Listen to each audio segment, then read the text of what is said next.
La práctica del día de hoy consiste en estas dos bacterias. Vamos a empezar hablando de lo que es el treponema pálido. ¿Logran ver las diapositivas, chicos? Sí, bacteria. Perfecto. Muy bien.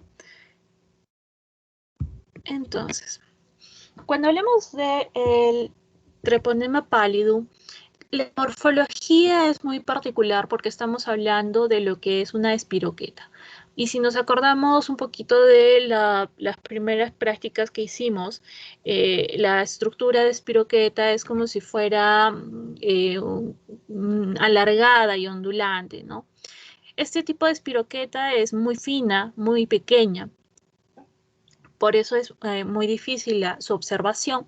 Va a presentar movilidad porque va a tener un flagelo axial que justamente le va a dar o va a ayudarle a que se dé esta movilidad. No la vamos a poder observar bajo la tinción de Gram, como el resto de bacterias que hemos estado estudiando hasta la fecha, justamente porque al ser tan delgada, pues es necesario utilizar ciertas tinciones especiales, ciertos métodos especiales para ayudarnos a poderla observar bajo microscopía. Es así que nosotros utilizamos lo que es el método de impregnación argéntica, que es la coloración de Fontana-Tribodó, que lo que hace es una coloración hecha en base a plata que va a adherirse a la estructura bacteriana y la va a hacer visible para la microscopía. También se puede utilizar la coloración de Giemsa lenta, ¿no? Pero más se utiliza esta coloración de Fontana. Este tipo de bacteria no la vamos a poder desarrollar en medios de cultivo bacteriológicos, y una característica que es muy importante es que es sensible a la penicilina, para lo cual la forma de tratamiento pues es muy simple. Entonces, en el caso de las espiroquetas, como están viendo acá, tienen esta forma, son bacterias helicoidales que son muy móviles, que son muy delgadas, que se van a dividir por fisión transversal y que dentro de sus propiedades fundamentales se encuentra la presencia de unas fibrillas axiales, además de unos flagelos periplásmicos y un endoflagelos, que son estos flagelos axiales, ¿no? Entonces, por ejemplo, acá lo que ustedes están viendo en imágenes son bajo microscopía especial, ya sea por inmunofluorescencia o por microscopía de campo oscuro, ¿no? Que es otra forma de cómo nosotros podemos observar este tipo de bacterias. Entonces, dentro de la estructura de estas espiroquetas, vamos a ver, como les dije, va a presentar un endoflagelo, que es un filamento axial. Este tipo de estructura, además, vamos a ver que va a tener un citoplasma que va a estar rodeado por una membrana citoplásmica delgada, va a tener una capa de peptidoglicanos también delgada, rodeada por lo que son los lipopolisacáridos. Este tipo de espiroquetas, además, va a tener una membrana externa, de acá, una membrana externa que está compuesta por fosfolípidos, lo cual ayuda a esta espiroqueta, la protege del reconocimiento de nuestro sistema inmune. En el caso de los flagelos axiales que va a presentar, estos van a salir de la parte terminal de la pared de la pared celular de la espiroqueta. Vamos a ver que tiene este flagelo especial que se llama el flagelo periplásmico, que va a ayudar a que la espiroqueta, perdón, tenga un movimiento de rotación, ¿no? Que le va a ayudar a tener un movimiento hacia adelante. En cuanto a su morfología y fisiología, pues el nombre espiroqueta deriva de las palabras griegas, la palabra treponema deriva de estas palabras griegas que significa hilo que gira. Tiene una medida aproximada de 5 por 0.09 micras, ¿no? Los extremos son ahusados, es decir, que son extremos muy delgaditos, y va a presentar estos espirales helicoidales. Va a presentar movilidad y, como hemos visto, en su estructura presenta múltiples capas, fibrillas similares a flagelos, tiene una pared y tiene una vaina externa. Además de eso, su metabolismo es microaerofílico o también anaerofílico, y para que se pueda regenerar, el tipo de generación de este treponema es de 30 a 33 horas por fisión binaria, con una temperatura de 33 grados centígrados. Bajo todas estas condiciones, pues el crecimiento de esta bacteria va a ser más rápido. Y cuando esta bacteria, por ejemplo, la sometemos al calor a temperaturas alrededor de 45 grados, pues es muy sensible. Entonces, yo les he mencionado de que es muy difícil de que nosotros la observemos bajo la microscopía normal. Los tipos de microscopía especial que nosotros utilizamos son, por ejemplo, la microscopía en campo oscuro, la inmunofluorescencia directa, ¿no? Utilizando una serie de reactivos para justamente que se marque esa fluorescencia del treponema. La imagen que tenemos acá abajo, ¿no? Esto es una muestra de una secreción uretral donde se muestran los treponemas con tinción de Fontana, ¿no? Que son estas estructuras delgaditas, que parecen casi como hilitos de color café, ¿no? Pero todavía se logran ver de forma más o menos clara las ondulaciones que van a presentar. Aparte de la observación microscópica, nosotros también podemos realizar pruebas bioquímicas, ¿no? Y nuevamente recalcar que no podemos utilizar cultivos. Entonces, por eso utilizamos distintos métodos de diferenciación diagnóstica, como es el caso de las pruebas inmunológicas. Ahora, dentro de los factores de virulencia de esta espiroqueta, hay que tener en cuenta la presencia de proteínas de la membrana externa, como es el caso de las adhesinas. Va a tener hialuronidasas, las cuales favorecen la invasión de los tejidos vasculares. Va a producir lo que es la fibronectina, que ayuda a que la bacteria pues, se pueda evadir la fagocitosis, y tiene una capa mucoide que tiene un efecto antifagocitario y además inhibe el contacto con los anticuerpos que se van a producir. Entonces, como métodos diagnósticos, vamos a tener métodos diagnósticos directos e indirectos. Dentro de lo que es el examen directo, es aquel que yo lo puedo emplear cuando el paciente se encuentra en el periodo serológico negativo de lo que es la sífilis primaria. En algunas ocasiones las lesiones orales que pueden presentar algunos pacientes pues no son utilizadas para ver la existencia de estas para realizar esos exámenes directos, porque puede haber la presencia de otro tipo de espiroquetas comensales. Entonces, dentro del examen, otros tipos de examen directo importantes es el PCR. El PCR, nosotros lo que vamos a analizar o lo que vamos a detectar es justamente el ADN del treponema pálido. Y en este caso sí se puede emplear para lo que son las lesiones orales. En el caso de el diagnóstico indirecto, este tipo de pruebas diagnósticas se dividen en dos. Son pruebas serológicas que pueden ser de tipo inespecíficas y las pruebas serológicas específicas. Las pruebas serológicas no específicas, vamos a tener lo que es el VDRL y el RPR, que es el Rapid Plasma Reargin, que es una prueba que va a detectar lo que son las rearginas y que se van a mostrar positivas para lo que es a partir, del octavo al día 15 de la aparición del chancro. Entonces, acordándonos un poquito, porque esto ya lo mencioné cuando hemos hablado de Haemophilus, ¿no? Sobre todo de Haemophilus ducreyi, que producía el chancro de tipo doloroso. La sífilis va a ser un chancro no doloroso, ¿no? Que es esta lesión medio ulcerada, como en sacabocado que se va a dar en las mucosas de los genitales. Entonces, la prueba del RPR va a ser positiva a partir del día 8. En relación a lo que es el BDRL, que es esta prueba lo que va a medir son las cardiolipinas, ¿no? Utiliza detectar las cardiolipinas. Ahora, la sensibilidad de este tipo de exámenes pues va a variar según la etapa en la cual se encuentre el paciente, ¿no? Si es en la sífilis primaria, pues alcanza hasta un 86%, para la secundaria un 100%, para la latente hasta un 98% y para el caso de la sífilis terciaria un 70%. Hay que tener cuidado con este tipo de exámenes porque Pueden darnos casos de falsos positivos.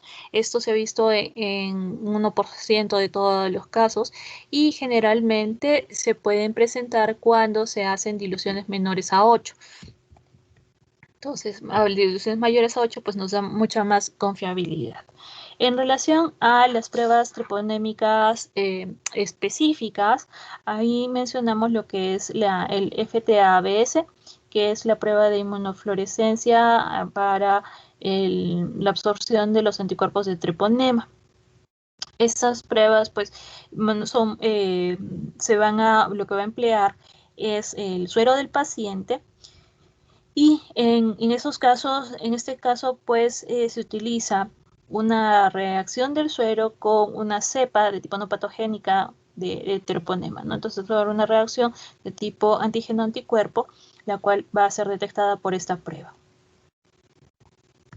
Entonces, en el caso de la sífilis, vamos a encontrar varios estadios, ¿no? La sífilis primaria, la secundaria, la latente y la terciaria.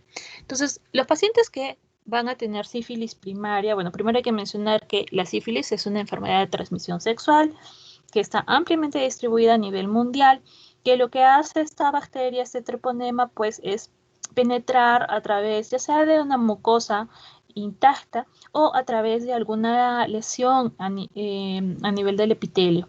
Entonces, el problema es cuando la piel de una persona que no está infectada pues entra en contacto con una úlcera de un paciente que tiene la lesión, ¿no? Entonces, esto va a resultar en la infección.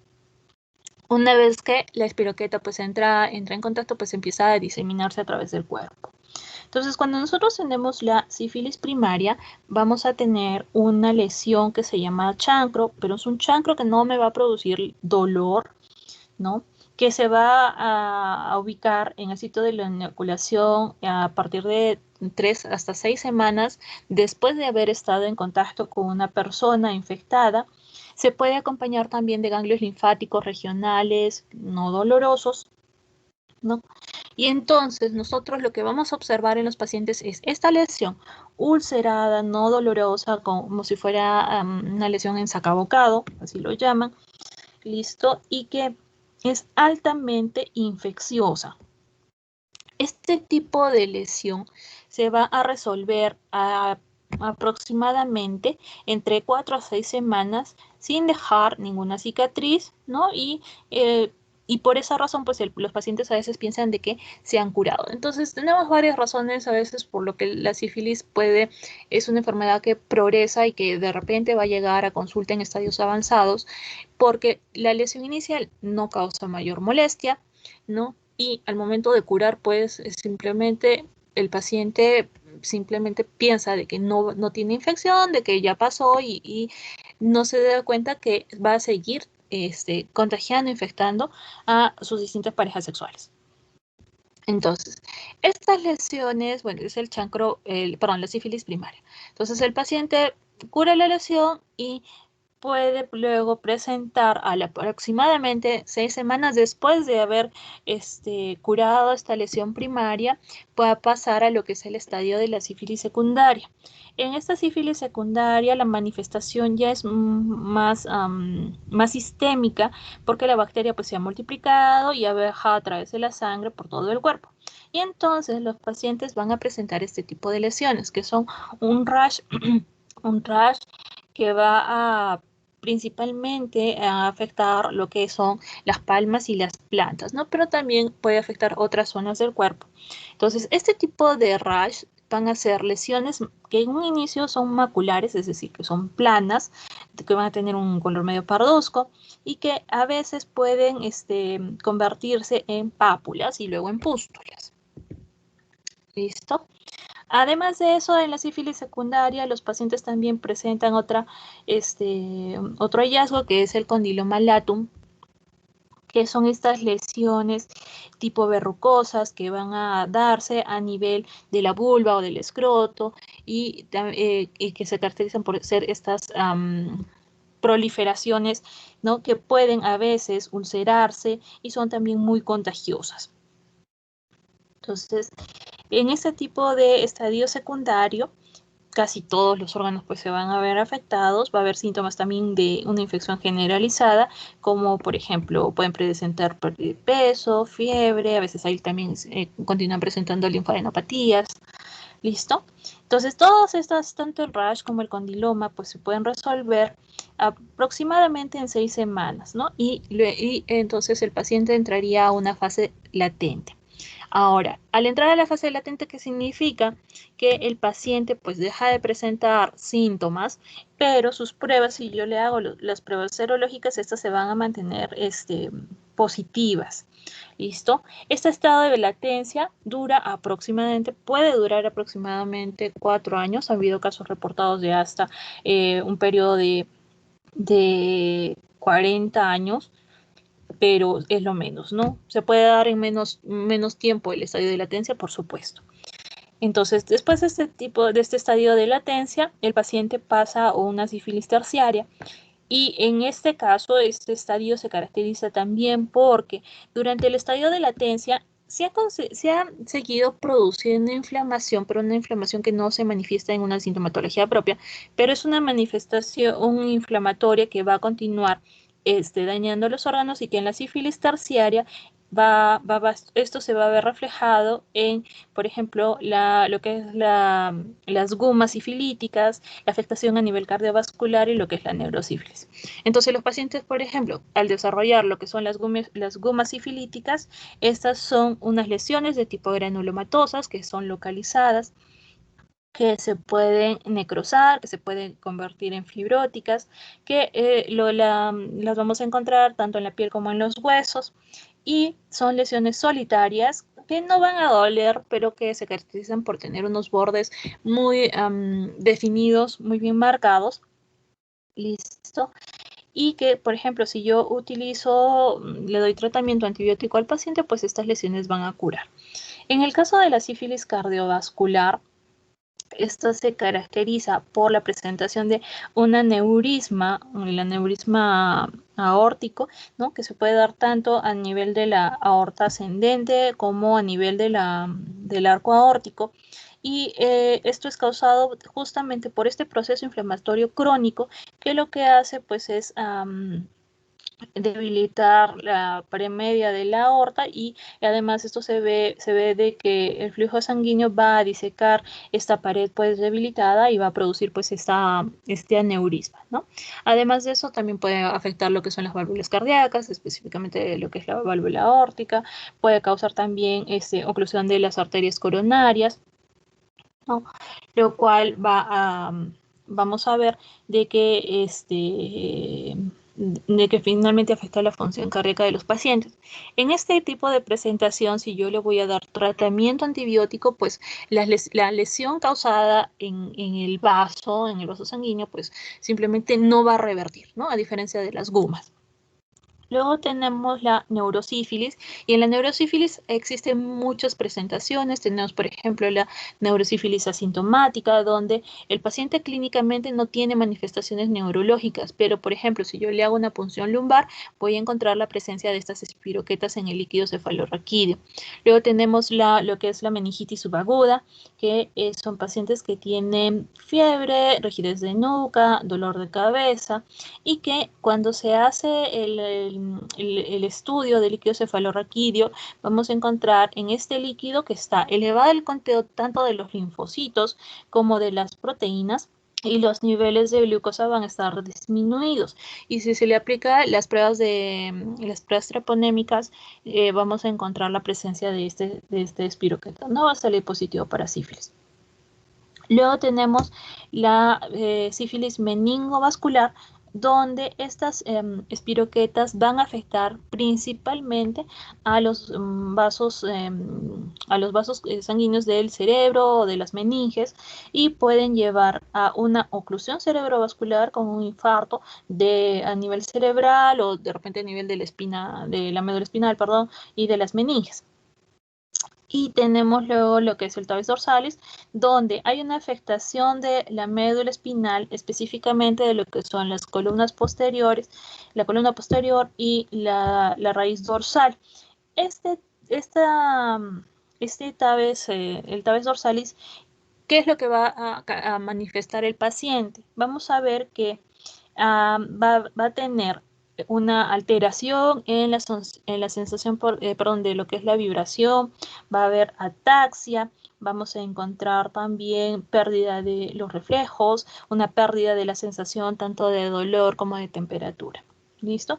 La otro tipo de presentación que va a tener esta neurosífilis es la parálisis generalizada, en la cual hay un daño progresivo de lo que son las neuronas, lo cual va a llevar a que los pacientes pues tengan un deterioro cognitivo, un deterioro mental importante y también van a desarrollar síntomas psiquiátricos. Ahora, tanto en lo que es esta última presentación parece generalizada y lo que es el tabes dorsalis, hay un signo clásico que son las pupilas de Argyll-Robertson, que vamos a ver que se hace la prueba de, se miran las pupilas y estas se van a contraer durante la acomodación, pero no hay reacción frente a la luz. Esa es la pupila de Argyll-Robertson. Además de eso, también hay que tener en cuenta que acá nos lo está mostrando lo que es la sífilis congénita, que es aquella que va a afectar al feto de una mujer gestante infectada con el treponema pallidum. Este tipo de espiroquetas va a lograr atravesar la barrera hematoplacentaria, va a infectar al feto, lo cual va a causar de que haya una alta mortalidad. No podemos tener abortos espontáneos, podemos tener natimuertos o simplemente muerte neonatal. En el caso de que el niño sobreviva a esta infección, pues son niños que van a nacer con ciertos problemas, ¿no? Por ejemplo, van a tener sordera, porque hay afectación del octavo par, van a además tener lo que es compromiso cardiovascular, pueden desarrollar neurosífilis, afectación tanto de los huesos como de los dientes, los clásicos dientes de Hutchinson, que son dientes como de tiburón, ¿no? Afilados, en el caso de la afectación de lo que es el puente nasal, ¿no? Se forma una nariz como en silla de montar, ¿no? Entonces hay que tener mucha consideración con eso, ¿no? A veces también va a poder afectar lo que son los ojitos, específicamente a nivel de la córnea. En cuanto al tratamiento, pues hemos dicho que este tipo de espiroquetas es muy sensible a la penicilina, entonces la penicilina lo que hace es mata la bacteria, pero como les dije, en ciertas, sobre todo en la parte de la sífilis terciaria con afectación cardiovascular y afectación neurológica, pues el daño es irreversible. ¿Listo? Entonces, si yo tengo un caso de una sífilis en primaria o una secundaria, pues el tratamiento con penicilina es muy sencillo. En el caso de la sífilis terciaria, el tratamiento más eficaz sigue siendo la penicilina, pero en su presentación de penicilina gesódica, porque es el único tipo de penicilina que va a lograr difundirse a través o diluirse a través del líquido cefalorraquídeo y llegar justamente a la zona que se va a ver afectada, ¿no? Que es el sistema nervioso. Otros tratamientos que se pueden emplear pueden ser las tetraciclinas, la eritromicina o también el cloranfenicol. Listo, acá también les hemos dejado otros videos para que ustedes puedan redondear un poquito este tema. Ahora vamos a la otra la otra bacteria que debemos de tocar el día de hoy, que corresponde al Mycobacterium tuberculosum, bueno, Mycobacterium, todo el género Mycobacterium.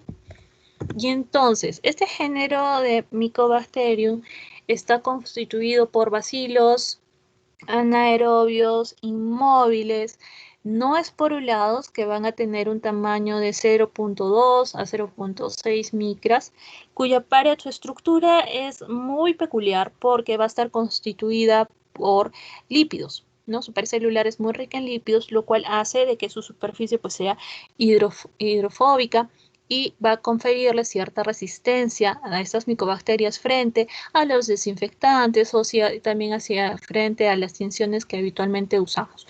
Entonces, este bacilo no lo vamos a poder colorear con soluciones ácidas. Por esa razón es que reciben el nombre de bacilos ácido alcohol resistente, el famoso BAR. Además de eso, también vamos a ver que son de crecimiento lento y que se va a dividir cada 12 a 24 horas. Ojo que no son los únicos, Mycobacterium no es el único bacilo ácido alcohol resistente, existe también otro que es la nocardia por si acaso. En el caso de su estructura, pues importante mencionar, un ratito, vamos a cambiar, que va a tener la presencia de ácido micólico, ¿no? Como factores de virulencia, el ácido micólico, también tiene lo que es el ácido micólico, perdón, lo que es los micócidos, el factor cordón, las sulfátides, ¿no? Como factores importantes para la virulencia de esta bacteria. Tenemos esta clasificación, que es la clasificación de Runyon, la cual se basa en la capacidad de producir pigmento por parte de esta bacteria en presencia o ausencia de luz, así como también su velocidad de crecimiento en cultivos in vitro. Entonces, de esa forma, esta clasificación abarca 4 grupos.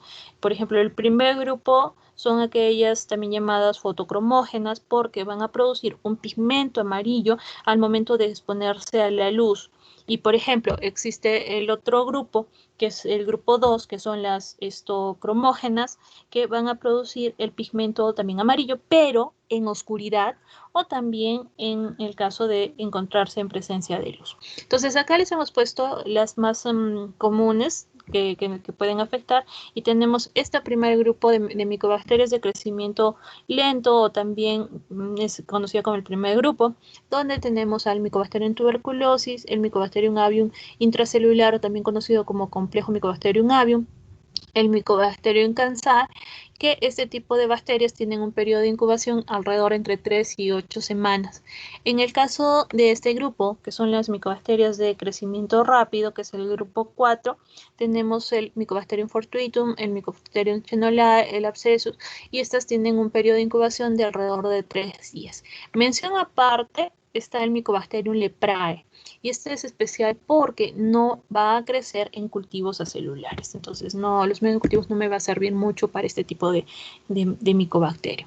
En la actualidad hemos logrado identificar aproximadamente 100 especies de micobacterias, pero las que mayor problema van a causar en el ser humano, obviamente, como número 1, el Mycobacterium tuberculosis, tenemos el Mycobacterium leprae, el Mycobacterium o complejo avium, el Mycobacterium cancer, el fortuitum chenolae y finalmente el abscessus, ¿no? Pero siempre, sobre todo en nuestro país, el que más estudios se ha hecho, el que más nos afecta es el Mycobacterium tuberculosis.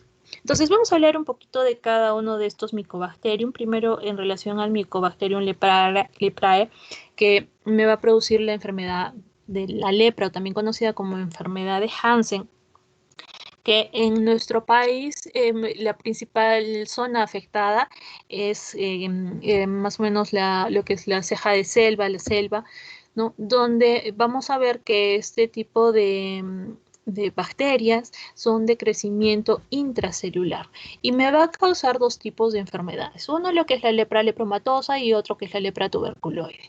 En el caso de lo que es la lepra lepromatosa, vamos a ver que ese tipo de afectación es la presentación más severa que se va a dar, donde el compromiso a nivel de la piel pues es importante, ¿no? Vamos a ver lesiones que abarcan a veces todo el cuerpo, ¿no? Que afectan piel, que afectan nervios, que afectan los ojos, afectan también los testículos y va a crear una deformidad en los pacientes, ¿no? La característica, sobre todo en la carita, van a tener un aspecto como de león, por eso se le llama también la fascia leonida. Vamos a ver también de que este tipo de fascia o este tipo de afectación también crea una destrucción a nivel de lo que es el cartílago nasal, lo cual va a deformar y acentúa pues esta fase, ¿no? Y también vamos a ver que estos pacientes van a ser infértiles cuando hay afectación a nivel de los testículos. Y obviamente cómo afecta, como están viendo acá en la imagen, ¿no? La afectación a nivel de las extremidades, lo que va a causar es de que los pacientes pues no tengan mucha sensibilidad, ¿no? Sobre todo a nivel de los dedos, tanto de los pies como de las manos, lo cual los predispone a una serie de lesiones, ¿no? Entonces es la gran deformidad y la pérdida de tejidos que estamos observando. En el caso de la lepra tuberculoide, es una lesión un poco más focalizada, donde al igual que el anterior, pues también hay daño a nivel de la piel, pero es más un daño superficial y también se ha visto un compromiso unilateral, ¿no? Afecta también piel y nervios, pero de manera superficial. En este tipo de lepra encontramos, por ejemplo, no hay un compromiso generalizado, sino encontramos entre 1 a 2 lesiones más o menos, ¿no? Y este tipo de lesiones se caracterizan porque son lesiones hipopigmentadas, que son un poco elevadas, y que obviamente por el compromiso nervioso también va a haber afectación pues de la sensación. El diagnóstico para ese tipo de bacterias, de patología, lo podemos hacerlo mediante la microscopía, que es muy sensible en el caso de la lepra lepromatosa. Podemos hacer pruebas cutáneas, como es el caso del test o prueba de la lepromina. En ella hemos dicho que el cultivo carece de utilidad porque por una serie de efectos combinados de la reducción o también la mutación de los genes que están regulando la detoxificación, que regulan la reparación del DNA y las alteraciones en el caso del transporte de los metabolitos, se puede hacer biopsia de la lesión de piel, que es algo que sí tenía la oportunidad de ver cuando estaba haciendo la residencia de un casito de un paciente con VIH que venía de ceja de selva y que tenía, me parece, lepra tuberculoide, me parece, ya no me acuerdo muy bien, pero sí he logrado ver la lepra. Y examen de raspado de piel. Entonces, por ejemplo, acá nosotros lo que tenemos es la visualización de estos bacilos ácido alcohol resistente, ¿no? Intracelulares que son pleomórficos. Además de esas pruebas, pues también se puede realizar otra serie de pruebas como son las inmunológicas, en el cual se encuentra la detección de los anticuerpos anti-PGL1. Podemos hacer ELISA, pero se ha visto que no tiene muy buena sensibilidad y especificidad porque se puede encontrar otro tipo de biomoléculas en las muestras. En el caso de la inmunocromatografía, tenemos dos tipos de inmunocromatografía, que es el ML Dipstick y el Lateraflow.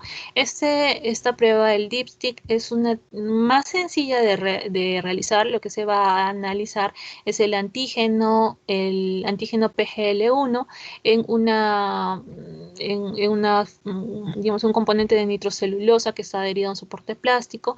Este tipo de pruebas no requiere de equipos especializados ni mantener la muestra refrigerada, no es una técnica sencilla que más se utiliza en los casos de estudios epidemiológicos porque no es tan fácilmente de encontrarla a disponibilidad. En el caso del lateral flow, este tipo de prueba lo que utiliza más bien es una IgM marcada con oro coloidal, y para este caso, en esta prueba nosotros requerimos muy poca muestra, ya sea de sangre total o de suero, y el resultado lo pueden dar entre 5 a 10 minutos. Lo que es la hemaglutinación pasiva, pues determina la reacción tipo 1 y 2 durante el tratamiento. No es muy eficiente porque se ha visto que se pueden encontrar resultados similares entre la población sana.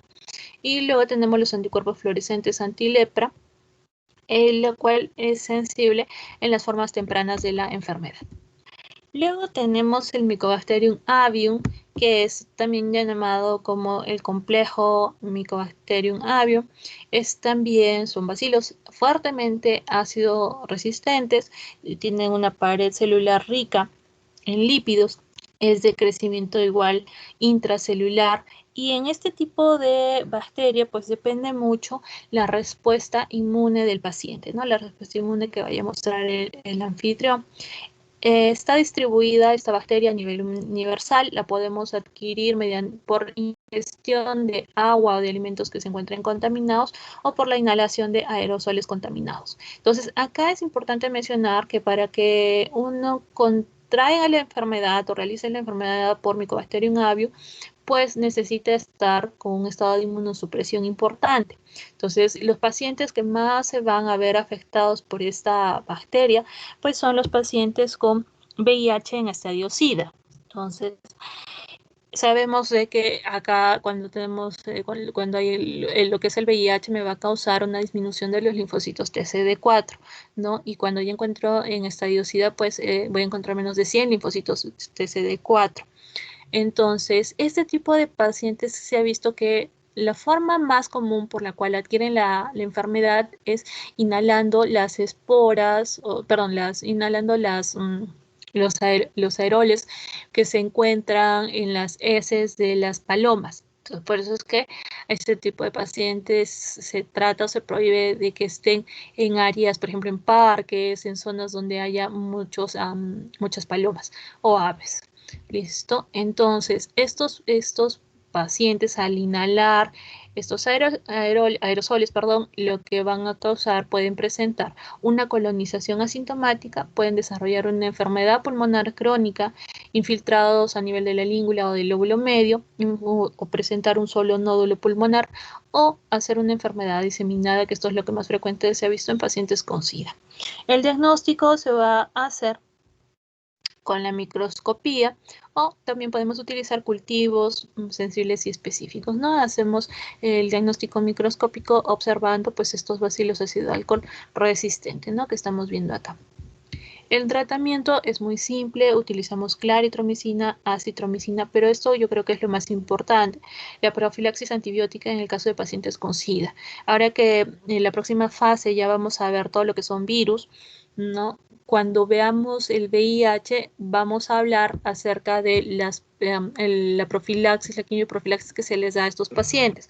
Entonces, ¿por qué? Porque yo ya sé que bajo cierto número de linfocitos TCD4 que vaya a tener el paciente, pues están más predispuestos a cierto tipo de infecciones. Entonces, por eso es de que nosotros, dentro del plan de salud, para el manejo del VIH, a estos pacientes se les da profilaxis, no se espera que vayan a desarrollar la enfermedad.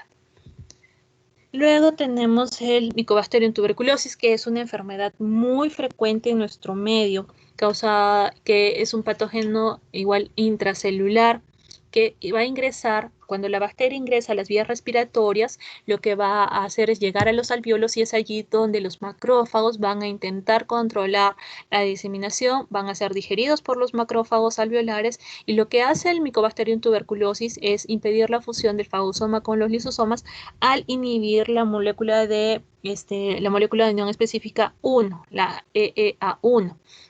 Entonces se va a empezar a dar la infección por Mycobacterium. Es importante que en el caso de ustedes que van a empezar a hacer semiología, van a escuchar esto repetidas ocasiones, que es el sintomático respiratorio. ¿A qué nos referimos con sintomático respiratorio? A aquella persona que tiene tos y expectoración por más de 15 días. Entonces, cuando les toque ir al hospital a rotar por neumología o por otras áreas, ¿no? Si alguien habla de sintomático respiratorio, son pacientes que han tenido tos o expectoración por más de 15 días con una alta sospecha de que esto se debe a tuberculosis. Entonces, si yo tengo un paciente en el cual yo estoy con una alta sospecha de que tiene tuberculosis, es necesario que pida ciertos exámenes, porque el diagnóstico de tuberculosis no se basa o en la clínica o solamente los exámenes, sino se hace una correlación clínico-laboratorial, imagenológica, ¿no? Clínico-patológica. Entonces, uno de los exámenes que nosotros solicitamos es la baciloscopía. La sensibilidad de la baciloscopía, vamos a ver que en estos casos, para que sea positiva, es necesario que nuestra muestra tenga alrededor de 5.000 a 10.000 bacilos ácido alcohol resistente. Su sensibilidad es variable entre 40 a 60%. No es muy alta como uno esperaría, ¿listo? Pero es una prueba diagnóstica que es fácil de hacer, que no se necesita de mucha tecnología para realizar, que es barata, que es accesible sobre todo para la población de bajos recursos, ¿no? Y que se puede aplicar a todos. También en cuanto a qué tipo de lesión va a marcar cuántos bacilos yo debo de manejar, ¿no? Según vamos a tener la población bacilar según el tipo de lesión, porque ojo, no toda la tuberculosis es solamente pulmonar, puede afectar distintos órganos. Entonces, por ejemplo, en un foro dispositivo yo debo encontrar una población entre 10 a la 7 a 10 a la 9 bacilos. En el caso de una presentación cavitaria, igualmente, ¿no? Hasta 10 a la 9. Cuando hay un infiltrado, entre 10 a la 4 a 10 a la 7 bacilos. La presencia de nódulos, 10 a la 4 a 10 a la 6, al igual que cuando hay adenopatías. En el caso, por ejemplo, de lo que es la tuberculosis renal, entre 10 a la 7 a 10 a la 9 bacilos, y en el caso de las tuberculosis extrapulmonares, también un promedio entre 10 a la 4 a 10 a la 6 bacilos. Entonces, como les mencionaba, para hacer el diagnóstico de una tuberculosis, yo debo de tener en cuenta el cuadro clínico de mi paciente, es decir, que tenga estas manifestaciones de tos, expectoración por más de 15 días, pueden presentar también fiebre, sobre todo nocturna, sudoración nocturna, perdón, van a presentar a veces pérdida de peso. Ojo, no todos los pacientes con tuberculosis son pacientes que se encuentran con una baja importante de peso. A veces sí hemos encontrado pacientes que están medio gorditos o normales, ¿correcto? Además de eso, se debe solicitar una radiografía de tórax para ver el compromiso pulmonar, se debe solicitar esputo para hacer la vaciloscopía y también podemos realizar el cultivo de esputo, ¿no? Y de acuerdo a eso, pues vamos a indicar si tiene una tuberculosis pulmonar VAR positiva, ¿no? Para ver qué es lo que hacia dónde vamos a ir enfocados. Entonces, lo que ustedes es necesario de que aprendan es en relación a cómo se solicita esta muestra de esputo. Entonces, esta muestra, primero que nada,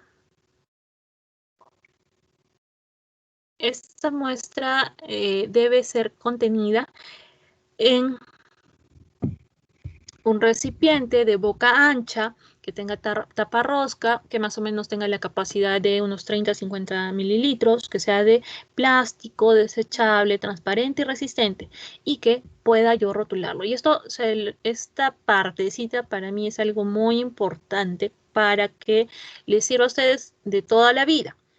Porque toda muestra que ustedes vayan a dejar, que vayan a tomar, que la vayan a solicitar, listo, todas las muestras deben estar correctamente rotuladas.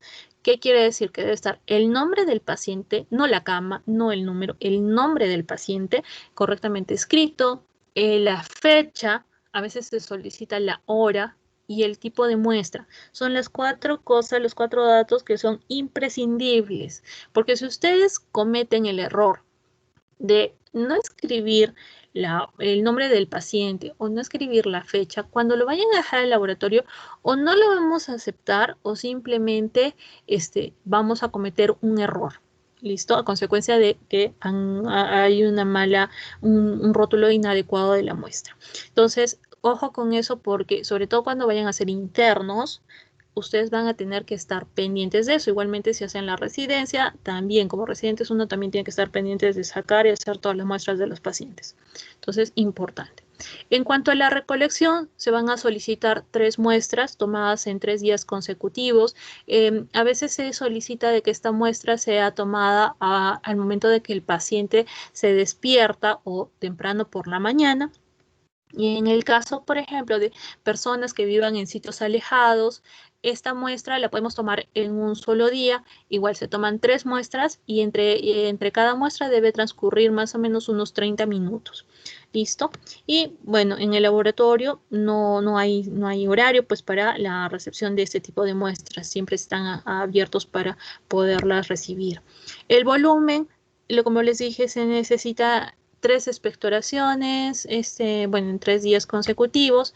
El volumen aproximado o más adecuado es alrededor de los 3 a 5 mililitros. Y la muestra apenas llegue al laboratorio o apenas se tome, se debe procesar inmediatamente. A veces, ¿qué se hace? El paciente va a expectorar, va al laboratorio y ahí mismo expectora y deja la muestra, ¿no? Eso a veces es lo más ideal. Si es que, por ejemplo, la expectoración la hicieran apenas se despierta el paciente, ¿no? Esta puede ser conservada a 4 grados por un periodo máximo de 24 horas, pero bajo ciertas condiciones. Esta muestra no debe de estar en contacto con la luz porque si no, pues me va a alterar el resultado. Es importante también de indicarle al paciente cómo es un esputo. El esputo no es simplemente agarre, boto salivita. No, el esputo tiene que salir, tratar de botar pues toda la mucosidad, toda la secreción de la vía aérea, tiene que ser una garra, pero pues lo más fuerte posible para que sea considerada adecuada. Pero a veces se trabaja con niños o se trabaja con personas que por alguna razón pues no pueden lograr realizar o darnos una muestra adecuada porque de repente tienen algún problema neurológico, alguna discapacidad, etcétera. Hay distintas formas de inducir esta expectoración, ¿no? Desde ciertas posiciones que me van a ayudar para la obtención de la muestra. Se puede hacer una nebulización previa a la expectoración. Podemos hacer, como está en la imagen, un lavado bronquial, ¿no? Se realiza una broncoscopía y con solución salina pues se realiza el lavado de toda la vía aérea, o también se puede hacer un hisopado laríngeo. Si yo, por ejemplo, tuviera la sospecha de otro tipo de tuberculosis que no sea la pulmonar, entonces puedo tomar otro tipo de muestras, ¿no? Como en el caso de muestras extrapulmonares, caso de la orina, un aproximado de 300 a 500 ml. En el caso del jugo gástrico, esto se ve mucho, es muy frecuente usarlo para el caso de los niñitos. Líquido cefalorraquídeo, se necesita 5 ml. Y podemos tomar también muestra de biopsia y material resecado. En este caso, el tejido va a ser conservado en un frasco con formol al 10%, ¿no? El formol no va a afectar en nada al micobacterio. Entonces, una vez que nosotros tengamos la muestra, debemos realizar tinciones especiales porque con la tinción de Gram pues no me va a ayudar a visualizar a esta bacteria. Entonces, la tinción que más se utiliza es la tinción de Ziehl-Neelsen, que igualmente se hace la fijación, utilizamos como colorante principal lo que es la fucsina fenicada, de coloración con el alcohol ácido y como colorante de contraste el azul de metileno. Otras tinciones que se pueden emplear son la de Quinjó y colorantes fluorescentes de auramina rodamina para hacer el método de fluorocromo de Truan. Entonces, cuando yo utilizo, por ejemplo, la tinción de Ziehl-Neelsen, usamos fucsina fenicada por 5 minutos, decoloramos con alcohol ácido por 2 minutos y azul de metileno lo dejamos entre 30 segundos a 1 minuto, ¿no? Y en el caso de la auramina rodamina, utilizamos auramina O por 15 minutos, alcohol ácido igualmente para la decoloración por 2 minutos y permanganato de sodio o naranja de acridina por 2 minutos, ¿no? Y acá más o menos tienen las imágenes de cómo se hace el proceso. Me parece que es tinción de azul de metileno, sobre todo por esto. Entonces, cuando hacemos la tinción de azul de metileno, luego vamos a hacer la lectura de la lámina que vamos a observar. Entonces, acá nosotros tomamos en cuenta los campos de observación y vamos a ver cuántos campos de observación vamos a examinar dependiendo de la cantidad de bacilos y en qué concentración vamos a verlos. Entonces, si es que no encuentro ningún bacilo, yo debo de examinar un promedio de 100 campos. Si encuentro menos de un bacilo por campo, acuérdense que el campo de observación pues es el redondito que aparece en el microscopio. ¿Listo? Si encuentro menos de un bacilo por campo, lo mínimo de campos a examinar en total van a ser 100 campos. Si encuentro de 1 a 10 bacilos por campo, debo examinar un mínimo de 50. Más de 10 bacilos por campo, debo examinar 20 campos y de 1 a 9 bacilos en todo el extendido, en toda la lámina, debo observar un mínimo de 100 campos. Entonces, ¿cuándo nosotros consideramos un campo de observación útil? ¿no? Es aquel donde yo voy a observar no solamente pues, los bacilos, si es que los encuentro, sino que debe de tener leucocitos, debe tener fibras mucosas y células ciliadas. Si no tiene estos elementos, pues se considera que no debo de considerar estos campos para la lectura. Entonces, cuando yo termino pues, de hacer mi lectura, voy a dar un informe que se utiliza en una escala semicuantitativa y vamos a ver lo siguiente. Si es que no encontramos bacilos en 100 campos observados, simplemente el informe indica no se observan bacilos ácido alcohol resistente, punto. Si encuentro de 1 a 9, bacilos en 100 campos observados, yo debo de indicar el número exacto de bacilos que he observado. Por ejemplo, si encuentro 6, pondré pues 6, ¿no? En 100 campos, ¿no? Si encuentro 5, 5 en 100 campos. Si encuentro entre 10 a 99 bacilos en 100 campos, va a ser positivo una cruz. Si encuentro de 1 a 10 bacilos por campo en 50 campos observados, será positivo 2 cruces. Si encuentro más de 10 bacilos por campo en 20 campos observados, será positivo 3 cruces. Entonces, la observación pues, o al hacer la baciloscopía consiste en esto, en decir pues si es positivo una cruz, 2 cruces o 3 cruces, en relación de cuántos bacilos yo encuentro por cada campo según una cantidad de campos observados, ¿no? Mientras más bacilos se encuentre por campo, pues la cantidad de campos observados será menor, ¿no? Y esto es más o menos lo que nosotros vamos a tener, estos bacilos teñidos de color fucsia que son ácido alcohol resistente, ¿no? Acompañados, pues, obviamente del otro componente celular, ¿no? Encontrar moco, restos celulares, células epiteliales, leucocitos, etc. Además de realizar la baciloscopía, otros métodos diagnósticos, pues son los cultivos, pero existen ciertas indicaciones para hacer un cultivo. Por ejemplo, en el caso de que en el diagnóstico diferencial de tuberculosis pulmonar de sintomático respiratorio tenga 2 baciloscopías que hayan salido negativas, el cuadro clínico radiológico sea sugestivo de tuberculosis. Aquellos pacientes con diagnóstico de tuberculosis infantil con una baciloscopía negativa, el diagnóstico de tuberculosis extrapulmonar, se puede utilizar el cultivo para ver el estudio de la sensibilidad a medicamentos antituberculosos en una muestra de pacientes con sospecha de tener un fracaso del esquema único de tratamiento, ya sea por persistencia o reaparición de baciloscopía positiva al término ya del 5º mes de tratamiento.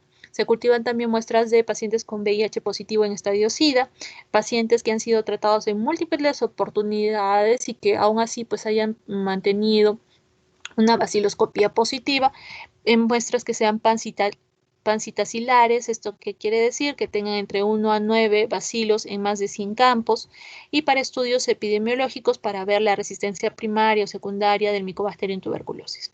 Entonces, antes de realizar el cultivo, toda muestra debe ser tratada previamente y lo que se hace es una descontaminación de la muestra. Y acá nosotros vamos a utilizar una solución que sería el hidróxido de sodio al 4%, la finalidad de realizar la descontaminación es de que nosotros podamos eliminar pues, la flora que va a ir acompañando la muestra de esputo, que va a ir acompañando al Mycobacterium tuberculosis, que es una flora que se multiplica rápidamente. También nos permite el homogenizar la muestra, ¿no? Especialmente lo que es el esputo, para que se pueda liberar el bacilo de lo que es el moco, del material celular y de los tejidos. Entonces, este NALC es un agente que es mucolítico, pero que no tiene actividad antibactericida. Y lo que hace, pues, es licuar el moco, el mucus, por un clivado de los puentes de disulfuro, lo cual va a hacer que las bacterias se liberen, ¿no? Lo que es la micobacteria se va a liberar y hace que éstas se concentren, pues, más fácilmente al momento de que sean llevadas a la centrifugación a alta velocidad. Entonces, después de que he hecho la descontaminación, yo puedo recién sembrar la muestra. ¿En qué medios de cultivo? Podemos utilizar medios con huevo, como es el caso del medio de Lowenstein-Jensen o el Ogawa-Kudok, o en agar-Middelbrook. El crecimiento in vitro puede durar entre 3 a 4 semanas y hay veces hasta 10 a 14 días. Va a variar.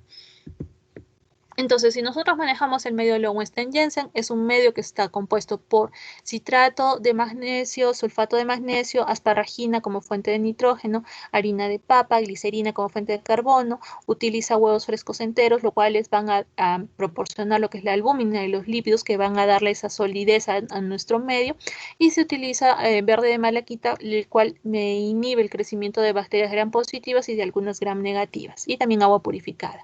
Para el caso del medio Ogawa Kudok, es un medio que es selectivo para aislamiento y cultivo de estas micobacterias, exceptuando Mycobacterium leprae, que hemos visto que no me sirve hacer cultivo con este tipo de micobacterio, y que puede identificar hasta un mínimo de 10 bacilos en una muestra. Este tipo de medio está compuesto por solución salina, por fosfato monopotásicos, también citrato de magnesio, glutamato de sodio, glicerol, agua destilada, homogenizada de huevo, y también utiliza el verde de malaquita para la inhibición de otras bacterias, ¿no? Y el pH que se debe de alcanzar es de 6.2. En el caso del agar, Middelbrook es un agar que contiene sales inorgánicas, las cuales le dan una sustancia para el crecimiento de estas micobacterias. Tiene citrato sódico, que retiene los cationes inorgánicos. Tiene glicerol como fuente de carbono y de energía. Tiene ácido oleico, que va a ser utilizado por estos bacilos y que lo van a emplear en el metabolismo de estas micobacterias. Tiene catalasa, que destruye los peróxidos que pudieran estar presentes en el medio. Tiene también albúmina, que protege a estos bacilos contra agentes tóxicos y nos ayuda a tener una mejor recuperación en el aislamiento primario de la bacteria y la inhibición de otras bacterias contaminantes por parte del verde de malaquita. Entonces, cuando yo siembro esta bacteria en nuestros medios de cultivo, debo tener en cuenta el número de días que requiero para que estas colonias puedan ser observadas. Debo también contar cuántas colonias voy a apreciar, ¿no? Vamos a ver que las colonias que se van a formar son colonias cremas, rugosas o a veces medias cremosas, amarillentas, ¿no? Eso nos indica un cultivo positivo. Entonces, de acuerdo a lo que yo vaya a ver, pues voy a ver si es positivo una cruz, 2 cruces, 3 cruces o lo que fuera. Si, por ejemplo, yo encuentro esta imagen como la que están viendo acá, que son colonias que están confluyendo, que se están uniendo, pues sería positivo 3 cruces. Si encuentro colonias que están más o menos separadas, van a ser positivo 2 cruces. Si en mi conteo van de entre 20 a 100 colonias, es positivo una cruz. Menos de 20 colonias, simplemente es positivo, ¿no? Pero en estos casos, cuando es menos de 20 colonias, yo debo de informar la cantidad de colonias que se han desarrollado en nuestro medio. Y obviamente si no observo colonias, pues va a ser negativo. En este tipo de medios hay que tener mucho cuidado porque se ha visto que durante la primera semana tiene alta probabilidad de que se puedan contaminar con otros microorganismos. Además de ver el número de días, porque eso también se informa en cuántos días ha crecido la colonia, ver el número de colonias también, parte del informe es en relación al pigmento de estas colonias, ¿no? Si por ejemplo tienen un color, como están viendo en la imagen, medio blanco, crema beige, son de tipo no cromógenas, pero si tienen un pigmento como el de acá, que es medio amarillo, limón, porque el medio es de este color medio verdecito, el verde malaquita, pero la colonia es medio amarilla, a veces es anaranjada, roja, entonces se consideran colonias del tipo cromógenas. También se puede hacer diferenciación bioquímica y acá se ha visto, por ejemplo, para el caso de Mycobacterium tuberculosis, que va a ser positivo para niacina, positivo para nitrato reductasa, negativo para la catalasa y variable para lo que es la ureasa. En el caso, por ejemplo, del Mycobacterium avium, que digamos que son los más frecuentes, vamos a ver que Mycobacterium avium es negativo para todo, solamente va a ser catalasa variable, ¿no? Y en el caso del Kansasi es negativo para la niacina y para la aril sulfatasa y positivo para el resto de pruebas. Ahora, este tipo de muestras deben ser manejadas bajo ciertos requisitos de bioseguridad. Entonces, necesitamos trabajar con la información correcta por parte del médico tratante, que quiere decir que en la muestra se indique la sospecha de paciente con tuberculosis. Debemos organizar bien el trabajo, debemos tener cuidado con la concentración de personal en el laboratorio, siempre estar en estado de alerta y tener ciertas medidas de precaución, como es el uso de las EPPs, ¿no? Máscara, guantes, las gafas, utilizar los manilones y trabajar siempre al lado del mechero. Y una vez que nosotros terminamos de trabajar, de proceder estas muestras, pues todo lo que se ha empleado debe ser colocado en un recipiente para poderlos descartar, ¿no? Y la forma correcta de descartar este tipo de muestras es o los llevamos al autoclave, o las muestras se inactivan, o las incineramos. Entonces, una vez que yo ya tengo el diagnóstico de tuberculosis en mi paciente, el tratamiento se va a basar en lo siguiente. Yo puedo utilizar cualquiera de estos fármacos, como la isoniazida, la rifampicina, la piracinamida, el etambutol, la etenamida, ofloxacino, ciprofloxacino, canamicina o la cicloserina. Estos de acá, hasta el etambutol, digamos que son los de primera línea. Y acá hay que ser muy claros con los pacientes que este tipo de tratamientos deben seguirse al pie de la letra. El paciente no puede tomarlo a cualquier hora, el paciente no puede olvidarse un solo día de tomar su medicación. Son tratamientos que aproximadamente duran entre 5 a 6 meses, en los casos más simples, porque el problema de que el paciente no siga nuestras indicaciones al pie de la letra va a hacer de que cause resistencia a estos fármacos.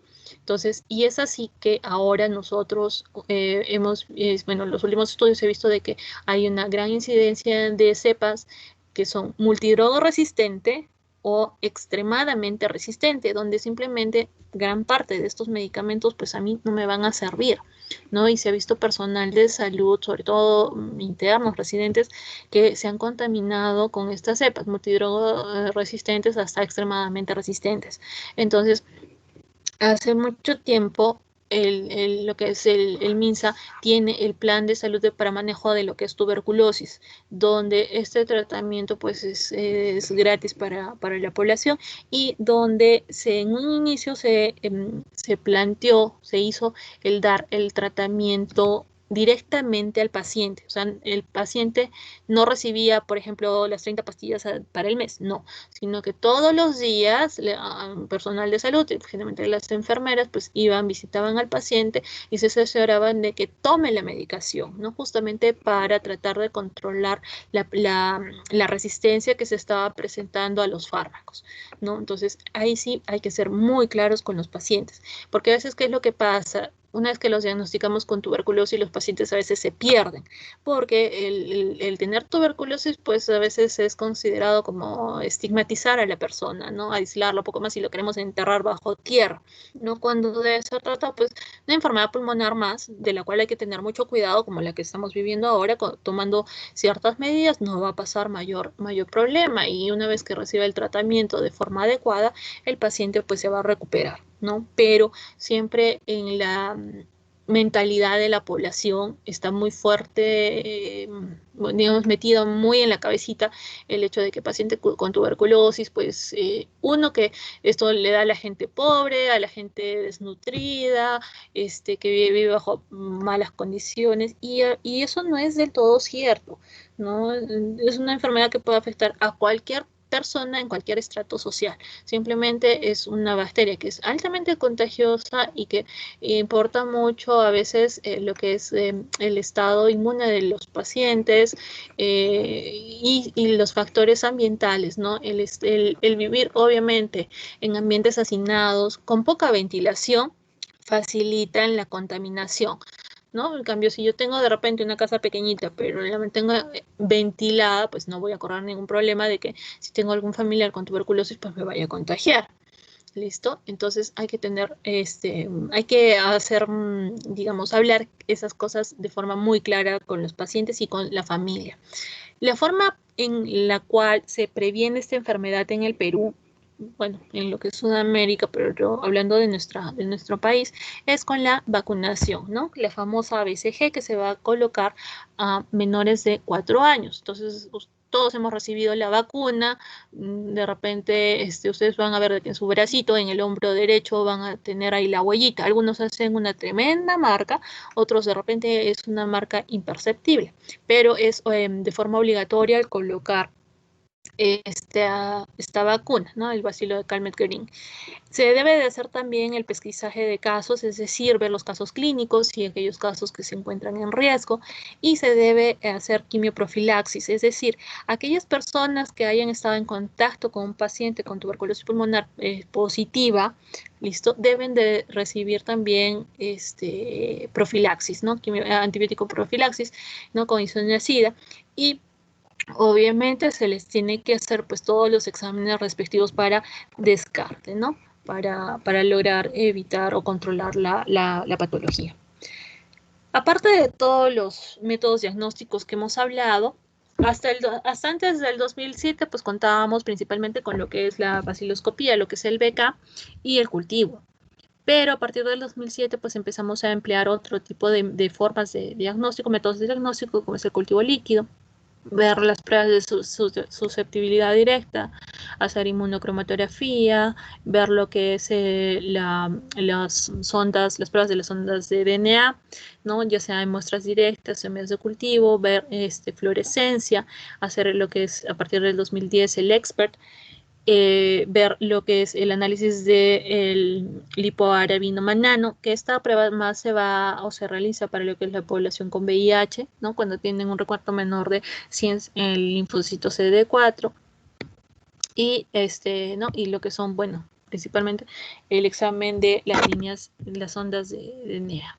Entonces, la evaluación de los ácidos nucleicos es una técnica para detectar secuencias de ácidos nucleicos específicos de estas micobacterias que van a encontrar en las muestras clínicas.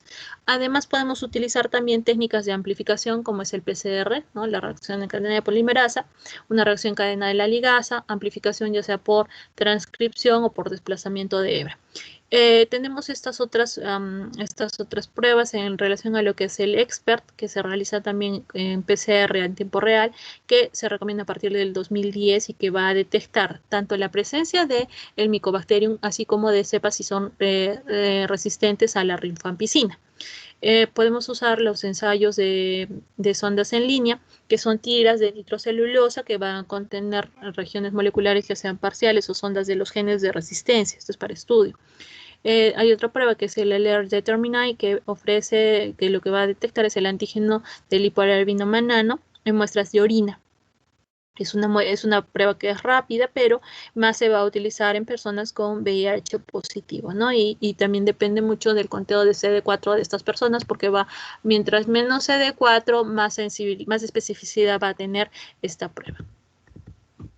Hay algo que nos está olvidando mencionar y que se hace en el caso de nuestro país, que es el PPD, ¿no? Que es esta prueba que le vamos a hacer a nivel de la piel inyectando una proteína antigénica de Mycobacterium tuberculosis de manera subcutánea, y nosotros vamos a ver la formación de la roncha, el eritema que va a formarse en el brazo de la persona, ¿no? Con una lectura a los 24 de las 48 horas.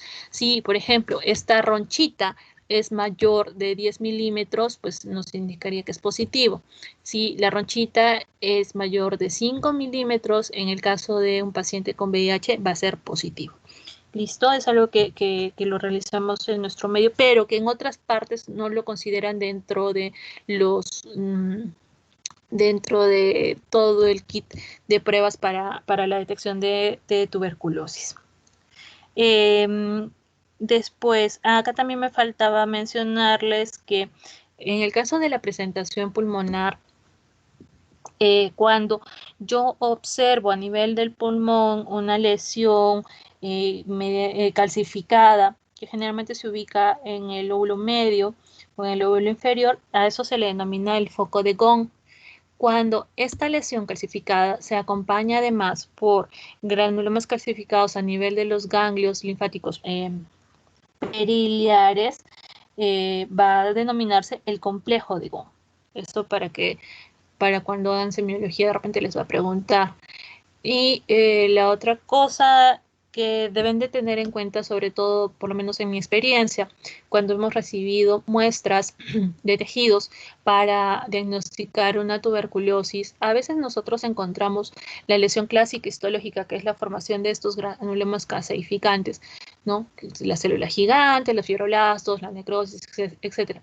Pero no encontramos el bacilo. Le hacemos el Nielsen, no encontramos bacilo y se informa como granuloma y bueno, no se observa Mycobacterium tuberculosis, pero también es una idea muy arraigada con ciertos médicos de que cada vez que leen la palabra granuloma asocian a tuberculosis y eso no es del todo cierto. Granulomas se pueden formar por distintas cosas, entonces a veces ha pasado de que solamente el paciente tenía granuloma, no por Mycobacterium, por otras razones que había que investigar, pero aún así la palabra granuloma ya de inmediato asociada a tuberculosis y el paciente recibía tratamiento para tuberculosis. Entonces, ¿qué es lo que pasa? El tratamiento, los fármacos que se han indicado para la tuberculosis son fármacos a veces que causan muchas molestias en los pacientes, que ha sido una de las razones por las cuales a veces había deserción del tratamiento, ¿no? Además que si yo doy un tratamiento a un paciente que no tiene la infección, imagínense que después el paciente tenga la mala suerte de desarrollar tuberculosis, pues esos fármacos ya no me van a ser tan útiles, ¿no? Y además de que el hecho que le digan al paciente que tiene tuberculosis, como les digo, es una enfermedad que es muy estigmatizada en nuestro medio, ¿no? Entonces le va a crear muchas taras sociales, familiares, ¿no? Y causa más problemas. Entonces, si en alguna oportunidad tienen algún diagnóstico de granuloma donde se descartó la tuberculosis, deben de tener siempre su mentalidad, sus criterios diagnósticos muy abiertos. Sarcoidosis me da granulomas, puede ser granulomas por reacción a cuerpos extraños, por otras cosas. Entonces es importante que antes de dar un diagnóstico de tuberculosis yo esté 100% seguro, sobre todo en el caso de las tuberculosis extrapulmonares, ¿no? Porque, bueno, si mi paciente tiene clínica de tuberculosis, bueno, tal vez, pero imagínense una tuberculosis en mama, bueno, pensando en una tuberculosis de mama, o pensando en una tuberculosis renal o una tuberculosis gastrointestinal, tengo que hacer y cerciorarme de que realmente el paciente tenga tuberculosis, ¿no? O tuberculosis, por ejemplo, meningia. Entonces, hay que ser muy cuidadosos, hay que tener nuestra visión diagnóstica debe ser amplia, no cerrarnos en cosas que, pensando en que, ok, debe ser tuberculosis porque pues está muy presente en nuestro medio, porque seguro de repente la persona viene del área rural, etcétera, etcétera. No, uno tiene que estar muy seguro, tener las pruebas suficientes para poder dar un diagnóstico claro a los pacientes. Si no, lo único que estamos causando pues es a veces más inconvenientes que ayudando a las personas, ¿correcto?